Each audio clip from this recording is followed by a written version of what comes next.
In the 12 years or so that I've been uploading videos to YouTube, I've covered various computers and consoles, and regular viewers will know I've got a massive love for Commodore.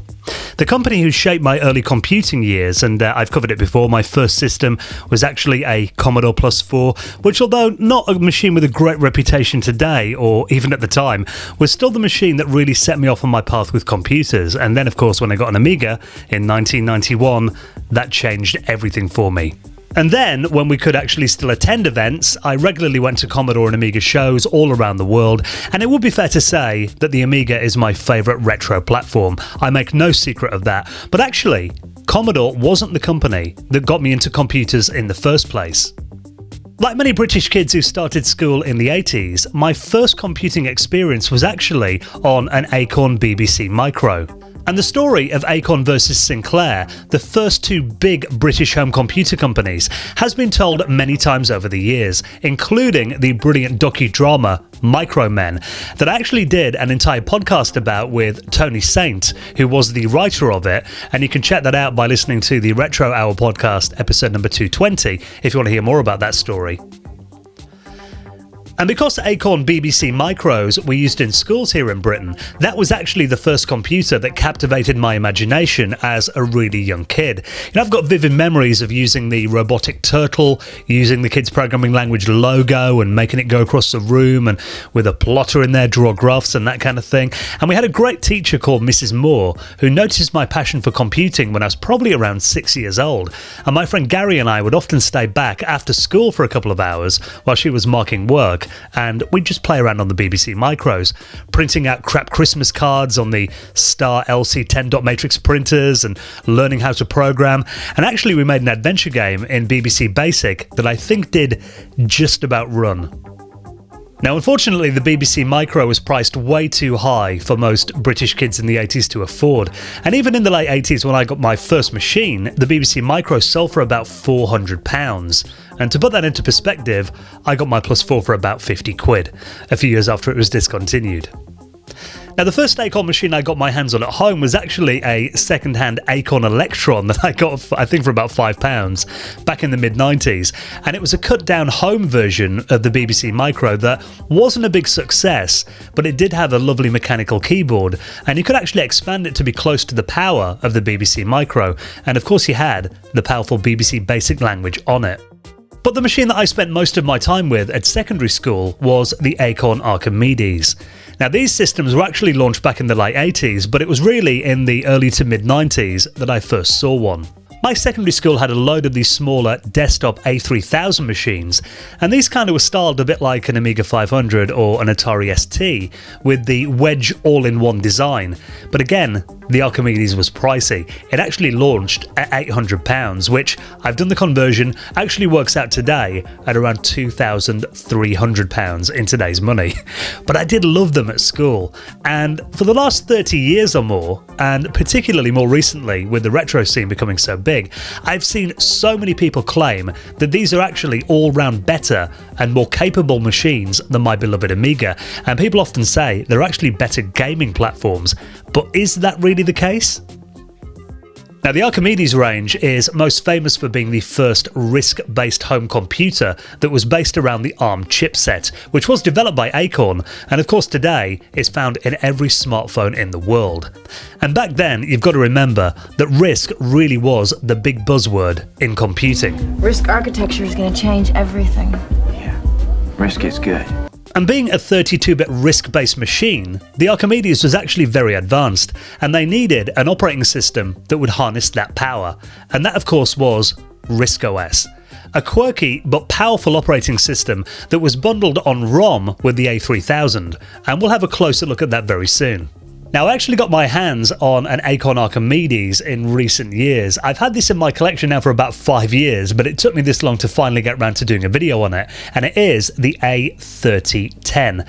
Now, in this video, I'm going to talk you through the machine and give you a few tips and difficulties I've found when trying to get this machine up and running in 2020. And this was released in 1992, and I do vividly remember seeing adverts for this machine at the time, often in the Amiga and Atari ST magazines, as Acorn were aiming this one directly against those systems, and were really hoping that it could break the Archimedes range out of the classroom and make some headroom in the home.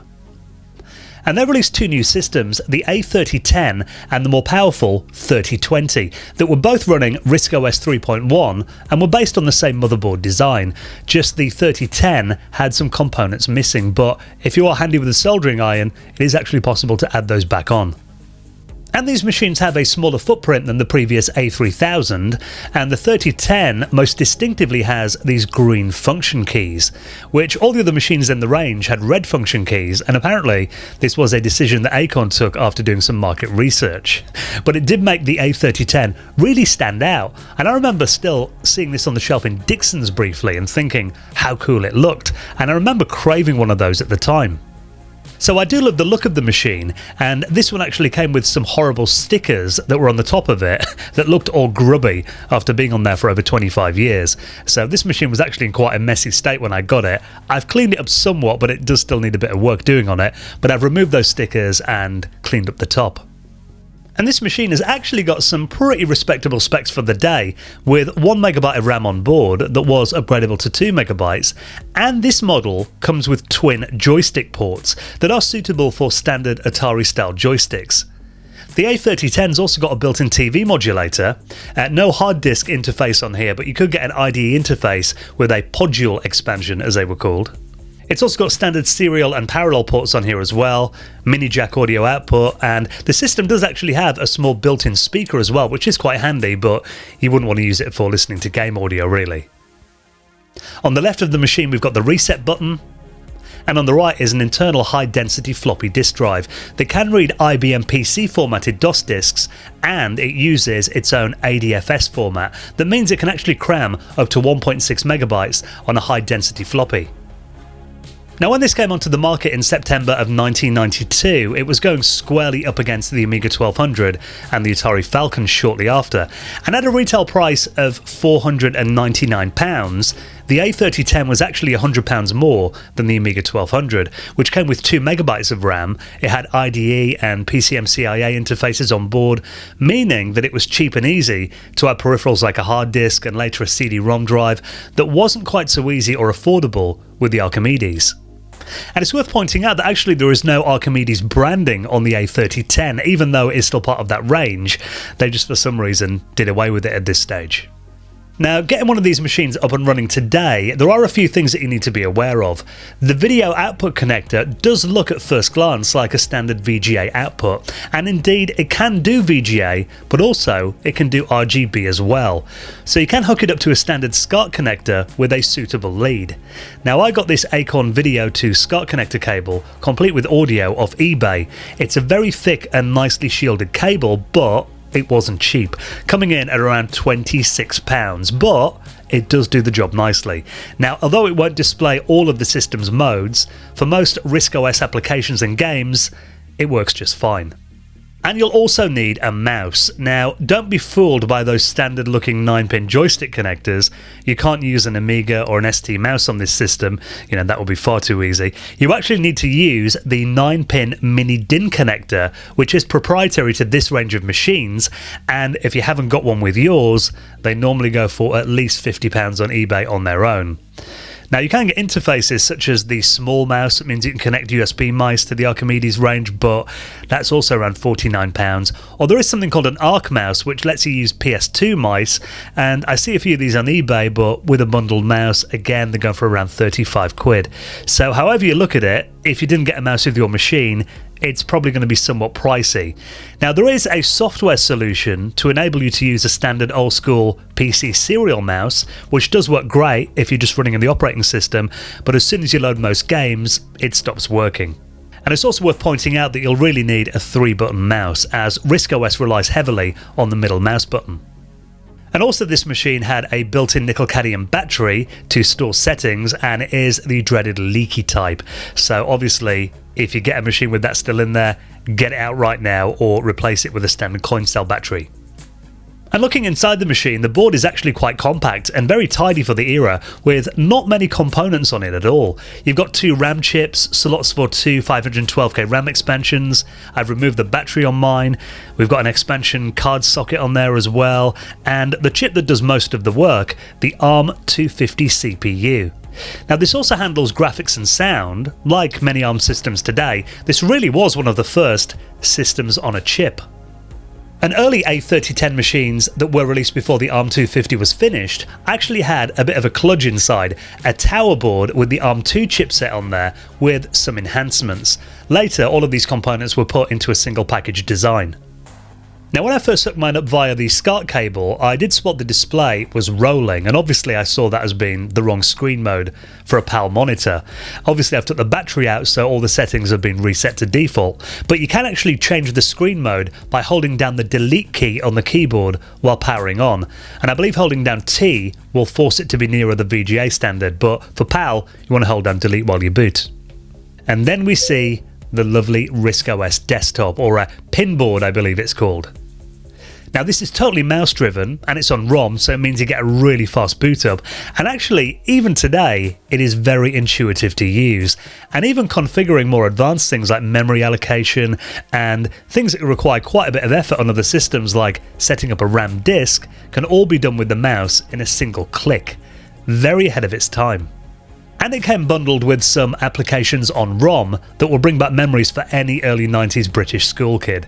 It might be a bit jarring to people who haven't used it before, but actually double clicking on a program doesn't launch the program properly. What you need to do is double click it, and then you'll notice that the icon appears in the bottom left of the screen, and then you need to single click it again before you will see that program's interface. And menus on RISC-OS are brought up using the middle button. The right button is actually used for selecting and adjusting. Again, it's not a bad way of doing things, it's just different to what we normally know today. And RISC-OS relies heavily on drag and drop, even saving a file. You name it, and then you drag the file icon to your desired location. Again, very intuitive. And of course, it's got the legendary BBC Basic built in as well. Hit F12 on the keyboard and type basic and you're in. So what about getting software onto the machine, and how does it compare to the Amiga in use? And what about the games? How do they play? How do they look? How do they sound? We'll have a look at all that next. And before we do, I just wanted to take a quick moment to say a big thank you to this video's sponsor and tell you about an amazing offer from our good mates at Skillshare. Now, if you're not familiar with Skillshare, you really should be. They're actually a huge online learning community where millions of people from all around the world come together to take their next step in their own creative journey. And they've got thousands of classes that are designed for creative and curious people. And they cover so many topics as well: illustration, design, photography, video, freelancing, and so much more as well, that are all delivered in easy to digest parts. And obviously social media is something that is constantly evolving and changing, and it really is important for anyone, content creators, large and small businesses, freelancers, self-employed people, anyone with any kind of brand. You need to be up to date with the latest tools and tricks. And I've actually found Kat Coquelette's social media marketing classes invaluable, and she gives you real world tips on how to grow your followers and to help your post go viral. And that's just one of the amazing classes you can check out today on Skillshare, which is also at the moment incredibly affordable. Right now, with a lot of us still working from home, lockdowns happening all around the world, it's a great way to use your time to learn things, and also a lot cheaper than pricey in-person workshops, with an annual subscription being less than $10 a month. Now, I want you to join me on my journey, and of course it goes without saying you'll be really helping out the channel by doing this as well, and becoming part of the Skillshare community. And to do that, I've got an amazing offer that you'll have to be quick to claim, as it's strictly limited to the first 1,000 of my subscribers to click the link in this video's description, and you will get a free trial of premium membership so you can explore your creativity and passion. So claim it quick, help out the channel, thanks to our very good friends at Skillshare. Now, actually getting software onto the Archimedes is actually really simple, as it does read MS-DOS formatted floppies, so for things like documents and images, you can read those easily enough with the right software. But even writing game discs, and that is disc with a C, on the Archimedes can be done by using a PC with an internal floppy drive.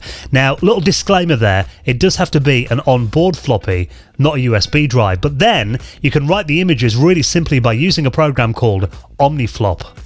Now, actually finding the game images turned out to be the tricky part, as actually the Acorn community are still very respectful of copyrights, even on 25-30-year-old games. But if you do manage to track down a few disk images, writing them to floppy is really simple. Now, I found that most of them use the double density format, so obviously if you've only got HD disks lying around, you can do the old piece of tape over the HD tab trick. I know people complain about that, but I've got discs that I did that to 25 years ago that still work fine. And then you go through the wizard. One thing to be aware of is most of the files that you download will be named .adf, but for OmniFlop, if you rename it to .adl, it should work fine, as OmniFlop thinks that ADF disks are Amiga images. And then after a short wait, you should have a disk that you can then place into your Archie and play the game.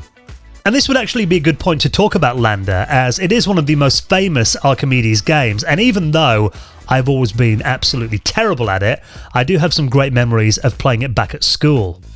Now, this game appeared on other platforms under the name Virus, and on the Archimedes the full release was called Zarch, but this demo was bundled with a lot of Archimedes computers, and it was called Lander, and it was one of the very few games that we played on these machines at school.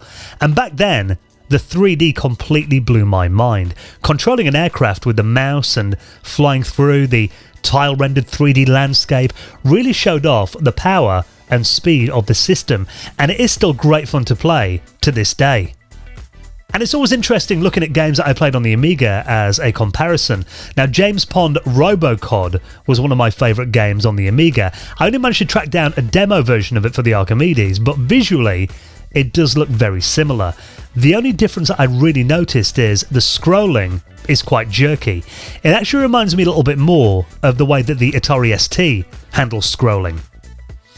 And you can also notice it in the original James Pond, whereas again, the scrolling on the Amiga version is buttery smooth, on the Acorn, a bit janky. Now obviously the reason for that is that the Amiga had dedicated hardware to do smooth scrolling, whereas this early system on a chip design didn't. But the Archimedes architecture does excel in other areas. For example, we look here, Lemmings, this is notably superior to the Amiga version. Not only has it got more detailed graphics, the user interface looks a lot sharper, and the music sounds a lot more high fidelity than the Amiga. It's almost PC MIDI-like in its richness.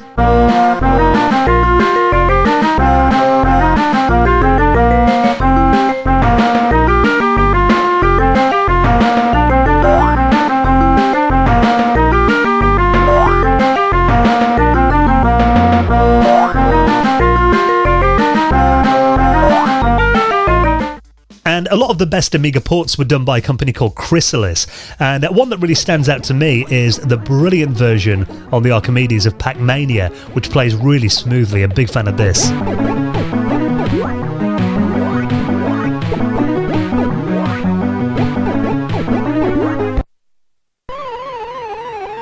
And there are ports of several Bitmap Brothers games on the system, and again, they do play pretty much as well as the Amiga versions.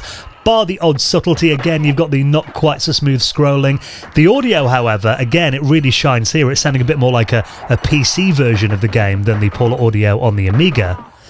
And you find often the games are somewhat a little bit more colourful, if not necessarily better. But obviously you've got to bear in mind that these games were ports, and most weren't written to take advantage of any specific hardware features in the Archimedes, but it did prove that it could do 2D action games almost as well as the Amiga. But now let's look at a few games that really play to the ARM architecture's strength. Now, we already got a glimpse of Lander with its kind of 3D landscape, and games like Starfighter 3000, which admittedly does run quite slowly on the A3010's ARM2 CPU, but it is playable, that just wouldn't have been possible on a stock Amiga back in 1992. And these 3D polygon-based games are much more suited to this hardware and play really nicely. And another good example of that would be the Archimedes port of Elite. Now, whereas the Amiga version renders the graphics in bitmaps, the Archimedes version looks quite different and is often, despite the fact that I'm terrible at playing it, regarded as the best version of the game. In fact, the Archimedes version of Elite was ported over to Windows a few years ago by a fan. And there is even a small demo scene that's been active on the platform since the heyday back in the late 80s to the mid 90s. Obviously not on the same scale as the Amiga or even the Atari ST, but there are some really impressive productions if you know where to look. So after exploring the Archimedes game and demo library in a bit more detail, I've got to say, I do actually think it was criminally underrated by a lot of us back in the day, because, a lot of us just saw this as a school or education computer, and their capabilities as a graphics and gaming platform were underlooked by many, and it's clear that there is some really nice hardware hidden away inside these machines that were mostly made for the academic market. Acorn weren't really interested in making the Archimedes range a game platform, but it did actually do a really good job at it. And it's just a shame that more software companies didn't release titles for it.